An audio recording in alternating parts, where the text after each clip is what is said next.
오늘은 다니엘서 6장 말씀을 통해 무릎 꿇고 하는 감사 기도라는 제목으로 주의 말씀을 나누도록 하겠습니다. 우리는 올해 코로나19로 인해서 이전과 정말 다른 삶을 살고 있습니다. 한 해를 돌아보면 이제 감사한 일들보다 실은 힘들고 어려운 일이 이전보다 더 많았던 한 해이기도 합니다. 그래서 속상해요. 힘들어요. 투정 부리고 싶어요. 하나님 이렇게는 아니잖아요 라고 말하고 싶기도 합니다. 그런데 성경은 그럼에도 불구하고 이렇게 우리에게 살라고 말씀하십니다. 우리가 너무나 잘 알고 있는 데살로니가전서 5장 18절 말씀 함께 읽겠습니다. 시작. 범사에 감사하라. 이것이 그리스도 예수 안에서 너희를 향하신 하나님의 뜻이니라. 현대의 성경은 이렇게 말하고 있습니다. 모든 일에 감사하십시오. 여러분, 그 일 모든 일에 해당됩니다. 집사님이 겪고 있는 그 일, 그 모든 일에 해당합니다. 여러분 마음 가운데 있는 그 일 또한 모든 일에 해당됩니다. 그런데 하나님은 우리에게 말씀하셨습니다. 그 모든 일에 뭐 하십시오? 감사하십시오. 우리 가정에서 예배드리신 분들도, 이곳에서 예배드리신 분도 가족이 함께 예배드리고 있다면 서로가 서로를 바라보면서 이렇게 얘기했으면 좋겠습니다. 이 일도 감사해야 됩니다. 이 일도 감사하라고 하시네요. 서로 보시면서 이 일도 감사하라고 하십니다. 하십시오. 감사. 예. 하나님의 뜻은, 예수님을 믿는 사람들을 향한 하나님의 뜻은 모든 일에 있어서 감사하는 것입니다. 그렇다면 2020년 여러분은 어떤 일로 하나님 앞에 감사를 고백하시겠습니까? 몇 주 전에 제가 성도님들에게 설교하면서 하루에 2개씩 감사를 좀 적어보세요 라고 했는데, 그냥 했나 안 했나 저는 그것만 알기를 원했는데 실수로 몇몇 분이 제게 이 감사를 내용을 보내드렸어요. 거기에 몇몇 분이 제게 보내주신 감사의 기도 제목들을 제가 좀 적어보았습니다. 어떤 분이 이렇게 얘기했습니다. 작은 섬김에 다른 사람들이 행복하다고 해서 감사합니다. 오늘 가게 가서 어떡하지 마음에 걱정이 많았는데 그래도 지난 세월 가게로 인해서 지금까지 풍요롭게 하심을 감사합니다. 목장 식구들과 중보 기도를 나누며 받을 은혜보다 받은 은혜가 받은 은혜가 많다고 은혜 나누게 하심에 감사합니다. 결혼하고 처음으로 남편과 집에 함께하는 시간 가운데 같은 천국 소망을 가지고 남편과 기도하게 하시니 감사합니다. 엄마 아빠 걱정하며 자주 전화하는 아들 딸들이 있어서 감사합니다. 이것이 감사하다는 생각은 안 했는데 이것도 감사한 일이구나 라는 생각이 드네요. 지금까지 하나님의 딸로 지내온 것, 예수님의 십자가 보혈의 은혜임을 감사합니다. 한 집사님의 기도 제목이 일상생활을 할 수 있는 것이라고 합니다. 작년 이맘때 나의 기도 제목 같아서 눈물이 났습니다. 완전하지 않지만 이 정도만도 감사하다고 눈물이 나 감사합니다. 여러분은 2020년을 돌아보면서 어떠한 것으로 하나님 앞에 감사 기도를 올려드리시겠습니까? 오늘 제가 봤던 다니엘 6장을 보면 다니엘의 감사 기도가 10절에 나옵니다. 근데 다니엘이 했던 이 감사 기도를 여러분 자세히 보면 좋은 것을 얻어서, 아니면 무엇인가 일이 잘 돼서, 아니면 기쁜 일이 생겨서 감사 기도했다, 그런 기도가 아닌 것을 우리는 알 수 있습니다. 여러분 다니엘의 기도는 위기 속에 드린 감사 기도입니다. 시련 속에 드렸던 기도가 다니엘의 감사 기도입니다. 그러니까 우리는 오늘 다니엘 6장을 통해서 늘 하나님의 약속을 붙잡고 다니엘했던 그 다니엘의 감사의 기도의 모습이 이제는 우리의 감사의 기도의 모습으로 변화되기를 원합니다. 오늘 본문을 보면 다니엘서 6장 2절을 보면 다니엘이 페르시아를 다스리는 총독 3명 중에 한 사람으로 이제 발탁이 됩니다. 이제 바벨론을 점령한 페르시아의 다리오 왕이라는 사람이요, 잡혀온 포로나 아니면 다른 나라 사람들을 차별하지 않습니다. 차별하지 않고 공평하게 대우하면서 공정하게 평가한 왕이었던 것을 우리는 성경에서 알 수 있습니다. 왜냐하면 먼저 다리오 왕은요, 자기가 다스리는 나라 페르시아를 120개의 지역으로 나눕니다. 그리고 120개의 도지사들을 임명하게 되는 거고, 그 120명의 도지사들 위에 3명의 총리를 두어서 다스리게 합니다. 그리고 어떤 총리가 제일 잘 다스렸나 그를 한 명의 총리로 임명을 하게 됩니다. 이제 시간이 지났습니다. 그리고 3절을 보니까 다리오 왕의 눈에 띄는 한 명의 총리가 있습니다. 그 사람은 페르시아 출신도 아닙니다. 그 사람은 저 남유다, 이미 몇십 년 전에 멸망한 나라에서 포로로 끌려왔던 사람입니다. 그렇지만 그는 기록된 것이 마음이 민첩했다, 그리고 다른 총리와 고관들보다 여러 가지로 뛰어났다라고 이야기합니다. 그의 출신 성분에 상관없이, 그가 어떤 사람에 상관없이 그가 열심히 일했기에 다리오는 그를 마지막 한 명의 총리로 세우게 되는데, 그가 바로 다니엘입니다. 다니엘은 다른 2명의 총리보다 수많은 관료들보다 뛰어난 모습으로 다리오 왕에게 발탁이 되어서 창세기의 요셉이 애굽의 총리가 됐던 것처럼 이제 다니엘은 페르시아의 총리로 임명이 되었습니다. 그런데 이제부터 문제가 생긴 것을 알 수 있습니다. 3명 중에 1명이 세워졌으니까 2명은 밀려났잖아요. 이 밀려난 2명의 총리들과 그리고 원래 페르시아에 있었던 수많은 사람들, 나 페르시아 출신인데, 난 왕족인데, 난 귀족인데 했었던 수많은 사람들이 이제 다니엘을 시기하기 시작합니다. 이들은 어떤 방법을 써서라도 다니엘을 끌어내리려고 하지만 오늘 성경 말씀대로 그에게 어떤 고발할 근거를 찾지 못하게 됩니다. 다니엘이 총리로 수행할 때 흠잡을 만한 것이 전혀 없었기 때문에 그들은 자신들과 다른 무엇인가를 발견하게 됩니다. 그것은 바로 다니엘이 가진 믿음이었습니다. 그 사람들은 다니엘이 하나님을 신실하게 믿는, 하나님의 말씀대로 살아가는 그것을 오히려 다니엘에게 올무로 삼아서 그를 해하려고 하는 계획을 짠 것을 알 수 있습니다. 그리고 마침내 그들이 모여서 한 법을 만들게 됩니다. 그리고 만든 그 법을 가지고 다리오 왕을 찾아가서 다리오 왕의 마음을 충동시킨 다음에 왕으로 하여금 그 법을 공포하게 합니다. 다니엘서 6장 6절과 7절입니다.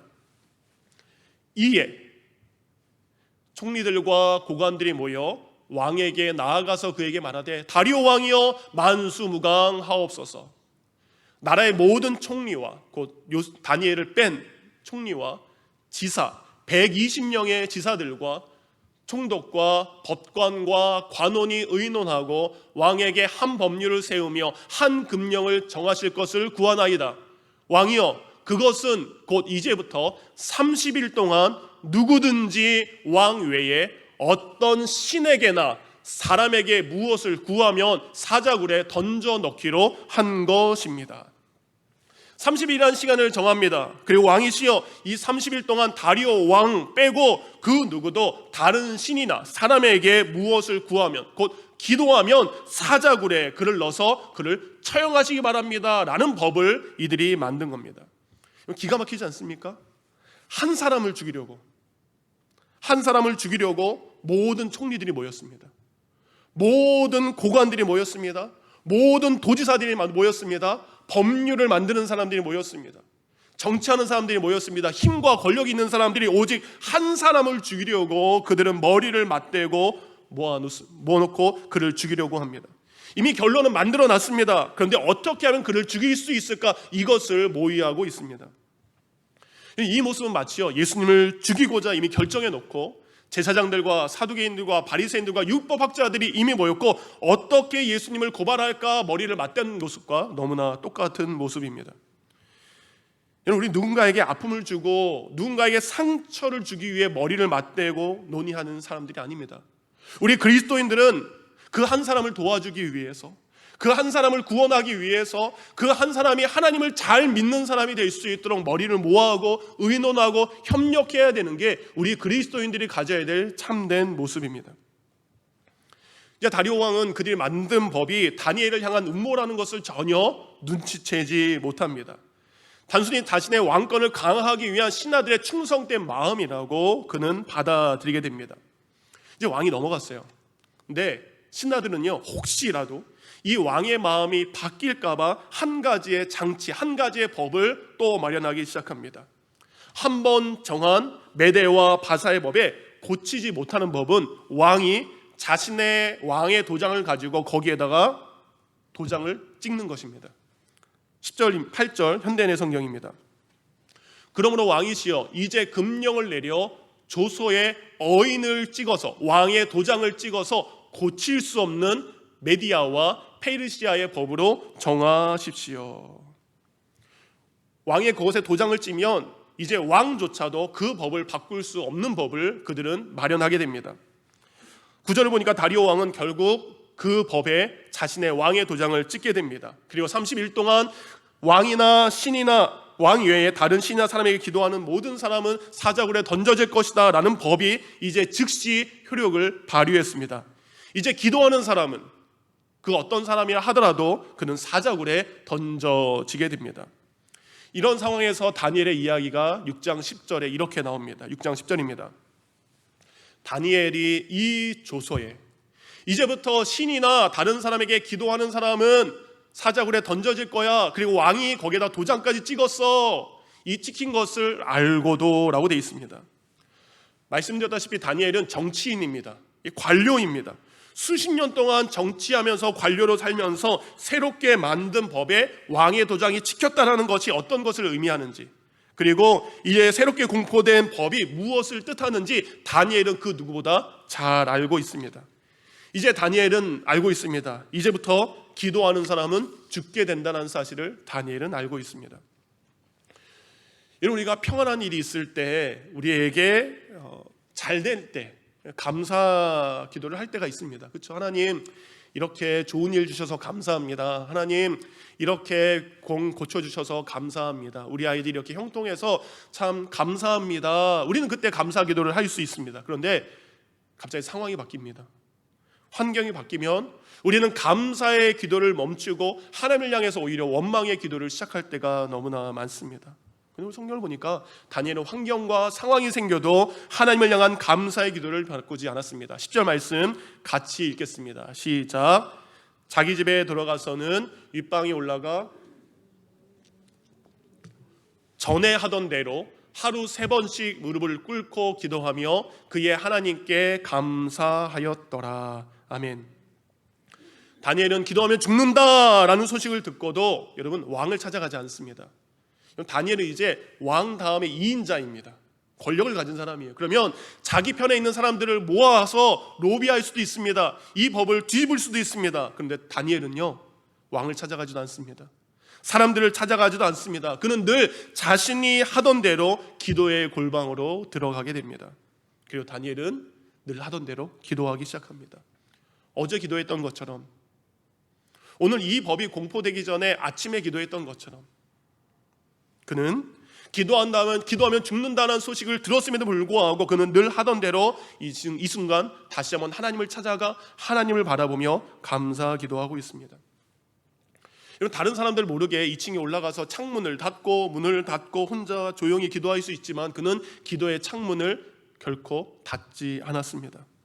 3번 기도하는 거 한 번으로 줄여서 그는 기도할 수 있습니다. 무릎 꿇고 기도하는 것보다 그냥 서서 왔다 갔다 하면서 혼자 중얼중얼 하는 것처럼 기도할 수 있는데, 오늘 성경을 보니까 3번 기도하는데 3번 기도할 때마다 동일하게 그때마다 무릎을 꿇습니다. 처음에도 무릎을 꿇고 기도합니다. 2번째에도 기도할 때 무릎 꿇습니다. 마지막 3번째 기도에도 여전히 무릎을 꿇고 하나님께 기도한 것을 알 수 있습니다. 당시 페르시아에는 다니엘 말고도 남유다에서 잡혀온 수많은 사람들이 있었겠죠. 그 수많은 사람들도 이 소식을 들었을 거예요. 그 사람들은 고민했을 겁니다. 아니 이제부터 하나님 앞에 기도하면 죽는데 우리 남유다에서 포로로 들어온 사람들, 우리 이제 어떻게 해야 돼? 우리가 안식일을 어떻게 지내야 돼? 우리가 예배를 어떻게 드려야 돼? 우리가 어떻게 기도해야 돼? 수많은 사람들이 고민하고 있을 때 다니엘은 그 순간 주저하지 않고 어제나 오늘이나 변함없이 하나님 앞에 감사하며 기도하고 있는 것을 우리는 알 수 있습니다. 그렇다면 이렇게 다니엘이 어떠한 상황에서도 하나님 앞에 감사 기도할 수 있는 영적 비밀은 무엇일까? 오늘 성경 그 2가지의 방법을 우리에게 말씀을 하고 있습니다. 다니엘이 어떤 상황에서도 감사 기도할 수 있었던 첫 번째 이유는 다니엘은 자신이 있어야 할 곳이 어디인지 알았기에 그는 감사 기도할 수 있었습니다. 성경에 보니까 다니엘은 다리오 왕의 가장 큰 총애를, 가장 많은 신임을 받았던 사람입니다. 그 14절을 보면 그 같은 사실을 이렇게 증명합니다.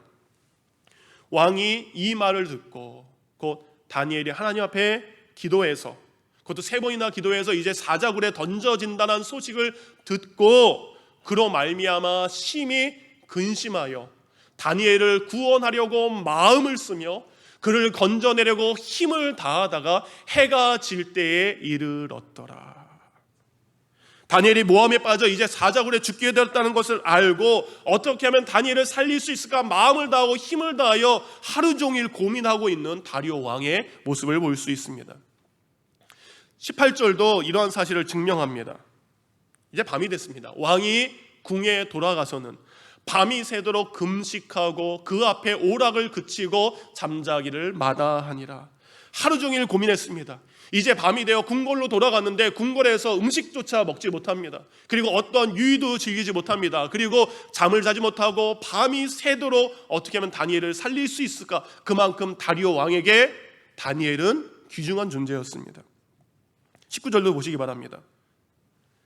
이튿날 왕이 새벽에 일어나 급히 사자굴로 가서, 그리고 이렇게 합니다.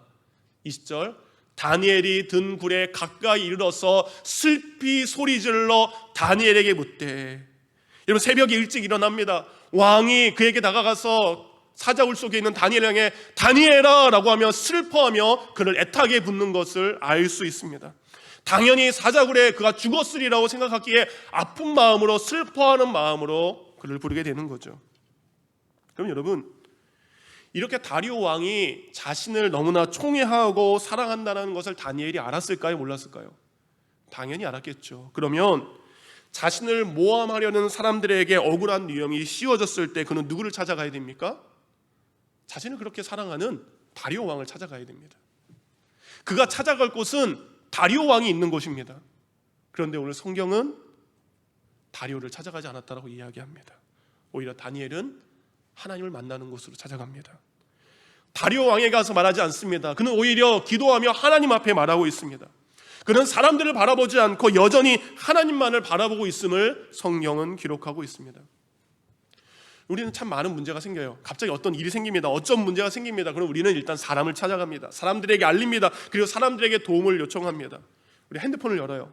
그 핸드폰에 있는 사람들의 수많은 이름들을 올려가면서 누가 나를 도와줄 수 있는 사람인가? 누가 내 편이 되어줄 수 있는 사람인가? 누가 내 이야기를 들어줄 사람인가? 누가 나에게 힘을 줄 사람인가? 우리는 핸드폰에 있는 수많은 사람들의 이름을 찾아갑니다. 그렇지만 여러분, 하나님을 믿는 사람들이라면 당연히 하나님을 찾아야 되고 하나님께 도움을 구해야 됩니다. 여러분, 아이들 키워보셨죠? 여러분, 아이들이 울면 누구를 찾습니까? 가장 먼저? 누굴 찾습니까? 엄마 찾습니다. 아빠 안 찾습니다. 아이들이 울면 먼저 엄마 하고 애들이 울기 시작합니다. 왜 엄마 찾습니까? 엄마면 되기 때문에. 엄마를 부르면 엄마가 가장 먼저 나에게 달려올 것을 믿기 때문에, 그리고 엄마가 가장 먼저 와서 자신을 알아줄 수 있는 분이 엄마이기 때문에 그는 엄마를 찾습니다. 여러분, 아이들이요 울면서 옆집 누나를 찾지 않습니다. 뒷집 형을 부르지 않습니다. 누구를 부릅니까? 엄마를 부릅니다. 엄마면 됩니다. 엄마면 충분합니다. 여러분, 마찬가지입니다. 우리가 이 그리스도를 믿고 하나님의 자녀라면 하나님의 품이면 충분합니다. 하나님의 은혜가 있는 곳에 우리는 머물면 됩니다. 그러게 감사 기도하는 사람은 사람들이 있는 곳에 거하는 것이 아니라 하나님을 만나는 곳에 있어야 우리는 감사 기도를 할 수 있습니다. 이제 다니엘은요, 자신의 집 2층을 올라가서 예루살렘을 향한 창문을 열고 기도하기 시작합니다. 예루살렘을 향한 창문을 열고 기도하는 습관은 여러분, 솔로몬이 성전을 건축한 다음에 봉헌할 때 드렸던 기도에서 시작이 되었습니다. 열왕기상 8장 30절입니다. 주의 종과 주의 백성 이스라엘이 이곳을 향하여, 이 성전을 향하여 기도할 때 주는 그 간구함을 들으시되 주께서 계신 곳 하늘에서 들으시고 들으사 사하여 주옵소서. 주의 백성들이 하나님이 거하시는 예루살렘 성전을 향하여 기도할 때 하나님 응답해 주십시오라고 했던 솔로몬의 기도를 다니엘도 알고 있습니다. 여러분, 이 사건이 일어났었을 때 지금 다니엘의 나이가요 85세라고 이야기합니다. 그가 지금 성전을 향하여 기도하고 있어요. 여러분, 성전 언제 봤습니까? 10대 때 왔어요. 70년 전에 본 그 예루살렘의 성전 기억이 가물가물합니다. 이제는 멸망해 있어, 이제는 무너져서 존재하지 않지만 그 모습도 이제는 흐릿하게 기억하고 있지만 내가 예전에 하나님을 만났던 그곳, 하나님이 거하셨던 그곳을 여전히 바라보면서 다니엘은 오늘도 감사 기도하고 있습니다. 우린 오늘 다니엘이 성전을 찾아갈 수 없었던 것처럼 많은 분들이 교회를 찾아오지 못하는 상황 가운데 처해 있습니다. 근데 다니엘은요, 자신이 비록 성전을 찾아가지 못하지만, 비록 그 성전이 지금 무너져 있지만 자신이 있는 그곳에 하나님이 임재하시는 성전으로 만들었다는 사실을 우리는 잊지 않아야 됩니다. 많은 분들이 교회를 나오지 못하지만 여러분 가정에서 예배드리는 그곳, 우리 가족들이 살아가는 그곳, 그것이 하나님이 임재하시는 곳으로 만드시기 바랍니다. 여러분이 일하시는 일터가 하나님이 임재하시는 곳으로 만드시기 바랍니다. 여러분이 거하는 곳이 어디든지 하나님이 임재하는 곳으로 만들 때 다니엘의 기도의 자리가 나의 기도의 자리가 되는 줄 믿습니다.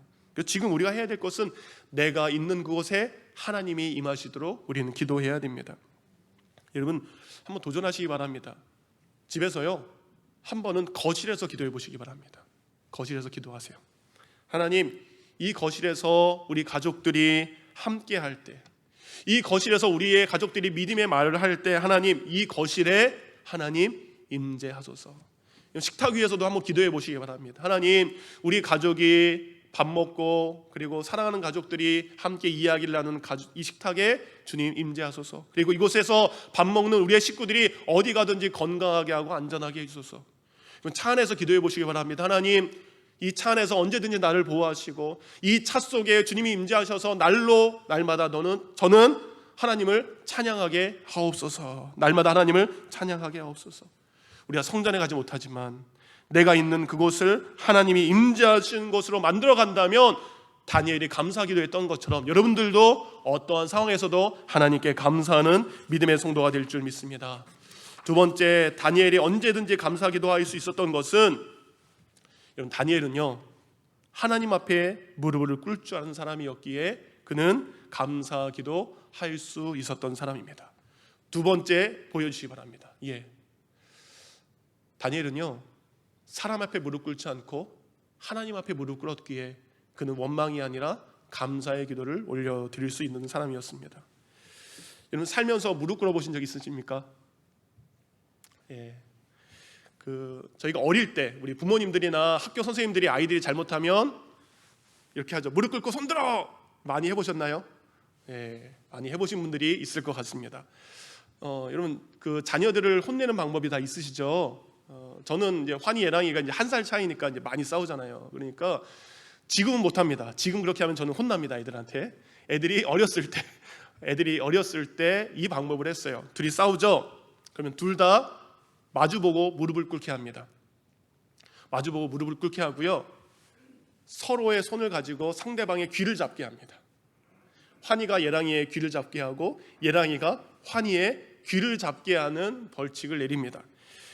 무릎을 꿇으라 하는 것은 누가 잘했다 누가 못했다 그게 아니라 너희 둘 다 똑같이 상대방에게 잘못했다라는 것을 의미합니다. 귀를 잡으라는 것은 얼굴을 못 돌리잖아요. 상대방의 얼굴을 봐라. 누나의 눈동자를 봐라. 동생의 눈동자를 봐라. 그리고 그를 바라보며 용서해라. 여러분, 자녀 교육에 한번 써먹으시기 바랍니다. 때리는 것보다 이것도 괜찮을 것 같아요. 아니면 부부싸움 한 날, 여보, 목사님이 가르쳐준 방법 우리 한번 해볼까? 부부가 서로 무릎을 꿇고 서로의 귀를 잡되 세게 잡지 마시기 바랍니다.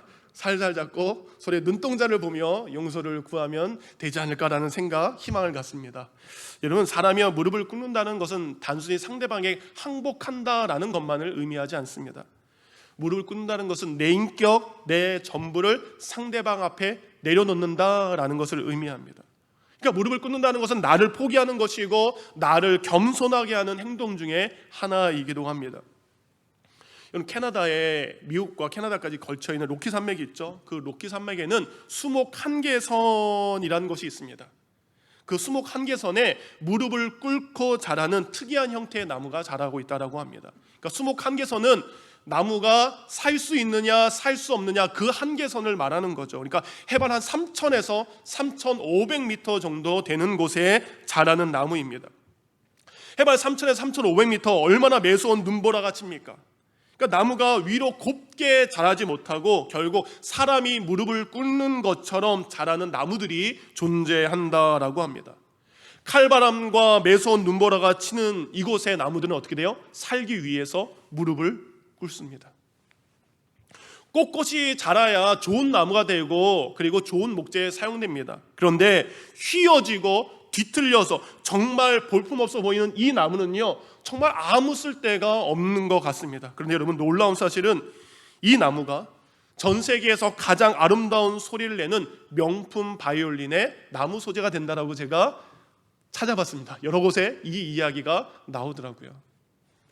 로키 산맥에서 자라게 초라하게 자란 나무지만 지금은 세계 최고의 오페라 하우스에서 많은 사람들이 수많은 감동을 주는 것에 사용되는 나무로 쓰임 받고 있다라고 합니다. 여러분, 히브리어로요, 이 복이라는 단어를 뜻하는 것이 바로 바라크라는 뜻입니다. 바라크, 이거는 복이라는 뜻입니다. 근데 이 바라크라는 이 히브리어의 원래 뜻은 바로 이겁니다. 무릎을 꿇다, 꿇어, 엎드려다, 엎드려 절하다. 여러분, 복이라는 단어와 무릎을 꿇는다라는 단어가 같은 단어인 것을 알 수 있습니다. 그러니까 성경이 말하는 복은 뭡니까? 하나님 앞에 무릎을 꿇을 수 있는 사람이 복이 있는 사람이다. 하나님 앞에 무릎 꿇고 엎드린 사람이 하나님 앞에 복 받을 수 있는 사람이다. 하나님 앞에 늘 엎드려 절하는 사람이 하나님께 복 받는 사람이다 라는 것을 우리는 알 수 있습니다. 곧 다니엘이 하나님 앞에 엎드리는 사람이었기에, 하나님 앞에 무릎 꿇는 사람이었기에 하나님은 그런 어떠한 상황에서도 감사하기도 할 수 있게 되었습니다. 히브리 말로요, 이 무릎을 상징하는 단어의 어원은 힘이란 단어에서 왔습니다. 그러니까 무릎은 곧 힘을 상징합니다. 무릎을 꿇는다는 것은 하나님 앞에 자신의 힘을 굽힌다는 것을 의미합니다. 사랑하는 성도님들, 이렇게 다니엘이 어떠한 상황에서도 감사할 수 있는 감사기도의 복을 받은 사람인 것은 그 하나님 앞에 날마다 무릎 꿇기를 사모했던 사람들입니다. 돈 앞에 그는 엎드리지 않았습니다. 명예 앞에, 권력 앞에, 사람 앞에 엎드리는 것이 아닙니다. 오직 하나님 앞에 엎드렸기에 그는 하나님의 은혜를 받은 사람입니다. 상황이 바뀌고 문제가 바뀌고 어려움이 생겨도 다니엘은 하나님 앞에 엎드린 사람이었기에 하나님은 그를 보호하십니다. 여러분 아시는 것처럼 결국 다니엘은 사자굴 속에 던져집니다. 며칠이나 굶주린 사자굴 속에 던집니다. 모든 사람이 당연히 다니엘이 비참하게 죽었으리라 생각됩니다. 그런데 그렇지 않았죠. 다니엘은 그 추운 사자굴에서 하나님께서 마련하신 사자굴을 이불 삼아 편안하게 꿀잠을 잤던 것을 우리는 알 수 있습니다. 그리고 6장 24절을 보면 오히려 다니엘을 공격하려고 했던 사람들이 사자굴에 던져져 죽임을 당하게 됩니다. 그리고 이 모든 상황을 봤던 다리오는 이전과 전혀 다른 회개의 조서를 만 백성에게 내립니다. 다니엘서 6장 25절부터 27절입니다. 이에 곧 다니엘이 사자굴 속에서 살아난 그 일을 보고 이에 다리오 왕이 온 땅에 있는 모든 백성과 나라들과 언어가 다른 모든 사람들에게 조서를 내려 이르되 원하건대 너희에게 평강이 있을지어다. 내가 이제 조서를 내리노라. 내 나라 관할 아래에 있는 사람들은 다 다니엘의 하나님 앞에서 떨며 두려워할지니 그는 살아계시는 하나님이시여 영원히 변하지 않으실 이시여 그의 나라는 멸망하지 아니할 것이요 그의 권세는 무궁할 것이며. 27절 다 같이 있습니다. 시작. 그는 구원도 하시며 건져내기도 하시며 하늘에서든지 땅에서든지 이적과 기사를 행하는 이로써 다니엘을 구원하여 사자의 입에서 벗어나게 하셨음이라 하였더라. 아멘. 이제 다리오 왕은 하나님을 두려워하시기 바랍니다. 하나님을 경외하시기 바랍니다. 하나님을 찬양하시기 바랍니다. 모든 백성들에게 새로운 명령을 내립니다. 이렇게 하나님은 감사 기도했던 다니엘에게 그의 삶에 진짜 감사가 찾아오는 놀라운 일들을 경험했습니다. 사랑하는 성도님들, 2020년 한 달 정도 남았습니다. 그리고 우리에게는 2021년이 있을 것입니다. 우리가 그 상황에서 감사할 수 없을 때 여러분이 감사 기도하면 오늘 다니엘에 있었던 감사의 능력이 여러분에게도 동일하게 일어날 줄 믿습니다. 지난주에 재직회가 있었습니다. 재직회를 통해서 저는 참으로 우리 집사님들, 우리 교회에 너무나 감사하게 되었습니다. 2020년 코로나가 시작되면서 많은 분들이 특히 이제 경제적인 어려움을 겪고 있습니다. 이런 교회들 또한 재정적으로 많은 힘든 시기를 교회들이 보내고 있습니다. 하지만 여러분, 우리가 겪고 있는 재정적인 어려움보다 가장 큰 재정적인 어려움을 겪고 있는 것이 바로 선교지의 오늘날의 현실입니다. 여러분, 교회가 재정적으로 힘들어지면 가장 먼저 줄이거나 멈추는 게 바로 선교비죠. 왜 그렇습니까? 매월 나가는 몰기지를 어떻게 멈춰요? 그렇죠? 눈앞에서 사역하는 목회자들, 이분들의 사례비를 어떻게 해요? 눈에 보이지 않는 저 멀리 있는 곳에 있는 선교사님들, 그들에게 갈 선교비부터 줄이는 게 교회의 안타까운 현실이기도 합니다. 이렇다 보니까 이전과 다른 재정적인 어려움을 선교지에서 너무나 많이 겪고 있습니다. 그런데 이러한 상황에서 지난 재직회에서 저희 교회에서 후원하고 있는 11곳의 선교사님들에게 한 분당 1,000불씩 총 11,000불의 헌금을 저희가 보내기로 했습니다. 물론 저희 샬롯 열린교회도 코로나19로 이전보다 헌금이 많이 줄었습니다. 그럼에도 불구하고 우리가 겪는 어려움보다 비교할 수 없는 더 큰 어려움을 겪고 있는 우리 선교지에, 그리고 저 시골교회에 작은 섬김을 나누는 것, 이것을 하기로 해서 전 너무나 감사했습니다. 저희가 2020년 단기 선교를 가기 위해서 편성된 돈이 8,000불 정도 있었습니다. 근데 단기 선교를 가지 못했죠. 근데 이거는 선교를 위해서 사용하겠다고 우리가 고백한 돈이죠. 그 8,000불과 저희가 153을 통해 두랩돈 헌금을 여러분 매주마다 내시죠. 그래서 12월 달까지 모이는 두랩돈 헌금 전부를 모아서 전체를 선교지에 헌금으로 보내기로 했습니다. 그래서 이 소식을요, 주중에 김파울 목사님 어떻게 건강에 잘 지내시는가 안부 전하면서 이 소식을 필리핀 사역하는 김파울 목사님과 나누게 되었습니다. 딱 듣자마자 목사님이 할렐루야, 할렐루야 하시더라고요. 왜냐하면 사진에서 보시면 예전에 필리핀에서 이제 그 사람 사온 침례식 사진을 보여주시면 좋을 것 같아요. 마약 단속을 하는 경찰이었다가 예수를 만나서 이제는 목회자로 부름받은 알버트 한이라는 한 사역자가 있습니다. 이분이 목회자로 부름받아서 교회를 개척하고 해야 되는데 다른 사진들 보여주면 사람들이 모여서 예배를 드리고 뭐 하는데 지붕이 없습니다. 그 옆에 다른 사진들 보면 지붕이 없어요. 그런데 저희가 드려진 헌금 하기 전에 지난주에 다른 교회 가서 설교를 하셨대요. 이 알버트 한이라는 분이 이제 교회를 해야 되는데 이런 재정적인 필요가 있고 그분들이 사역하기 위해서 성경 공부하기 위해 사택이 필요합니다라는 이야기를 드렸대요. 근데 하나님께서 많은 부분들을 채워주셨는데 저희가 보낸 1,000불이 더해져서 그 목사님을 위한 성경 공부할 수 있는, 그리고 그분들이 함께 사역을 할 수 있는 사택을 건축할 수 있어서 감사하고 감사하다라는 이야기를 했습니다. 사진에서 보는 것처럼 바닥도 없습니다. 바닥도 없고요, 그냥 벽만 맞고 지붕만 있는 곳이지만 그럼에도 불구하고 이곳에서 성경 공부할 수 있고 이곳에서 말씀 나눌 수 있게 너무나 감사하다. 저희 샬롯 열린교회의 아름다운 섬김이 선교지에 아름답게 전달이 되었습니다. 그리고 어젯밤 10시에 교회에 있는데 과테말라에 있는 유광수 선교사님에게 또 연락이 왔습니다. 이렇게 말씀하셨어요. 우리 하나님의 사랑은 말로 다 할 수 없이 높고 깊고 넓음을 열린교회를 통해 다시 한번 고백하게 하시네요. 실은 선교센터 페인트 칠할 때가 되어서 딸이 헌금을 해주었지만 부족한 부분이 있었지만 샬롯 열린교회를 통해 하나님이 채우셨습니다. 다음 주에 페인트 업자가 견적 내기로 했거든요. 이제 걱정 없이 선교센터 페인트를 진행할 수 있게 되었습니다. 하나님 너무나 감사하고 하나님 너무나 고맙습니다. 과테말라 사역하시는 유광수 선교사님 네 분은 실은 투병 중이십니다. 두 분 다 몸이 너무 안 좋으신 상태입니다.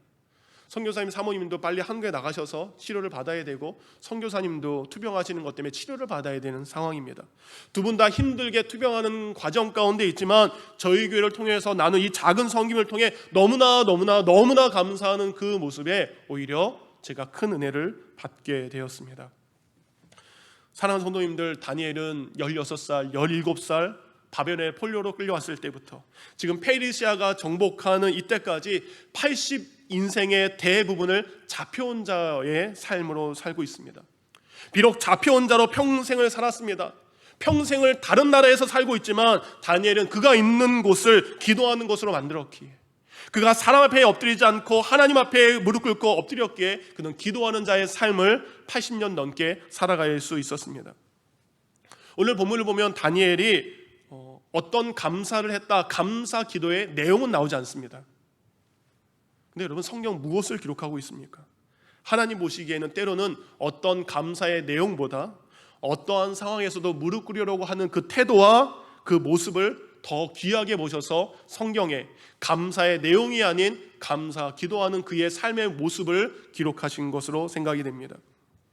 우리 예수님도 마찬가지죠. 평안할 때 기도하셨던 예수님은 십자가에 달려 돌아가시기 전날 밤에도 기도하셨습니다. 처음에 예수님의 기도의 내용은 아픔이 담겨져 있습니다. 할 수만 있으면 이 잔을 내게서 옮겨 주십시오. 그 기도의 내용이지만 그럼에도 불구하고 계속해서 예수님이 엎드리고 하나님께 나아가서 3번이나 간절히 땀방울이 핏방울이 될 정도로 기도했을 때 그 기도의 아름다운 태도와 그 기도의 아름다운 모습을 통해 그 잔을 합당하게 마시는 모습으로 바뀐 것을 알 수 있습니다. 감사할 수 없을 때 엎드려 보시기 바랍니다. 순종할 수 없을 때 엎드려 보시기 바랍니다. 내가 감히 행할 수 없는 그 일 앞에 무릎 꿇어 보시기 바랍니다. 그러면 하나님께서 그 일이 감사한 일로, 감사의 기도로 바뀌게 되는 줄 믿습니다. 다니엘의 유일한 희망과 기쁨은 하나님 앞에 무릎 꿇고 기도하는 삶이었습니다. 그를 살 수 있게 한 것, 그를 넘어지지 않게 한 것, 어떠한 상황에서도 하나님 앞에 기도할 수 있었던 것, 그는 하나님만을 바라보며 하나님 앞에 무릎 꿇고 기도하는 자의 삶을 살았기 때문입니다. 오늘 다니엘의 삶이 우리의 삶이 되기를 원합니다. 다니엘이 받았던 복이 저와 여러분에게 임하기를 원합니다.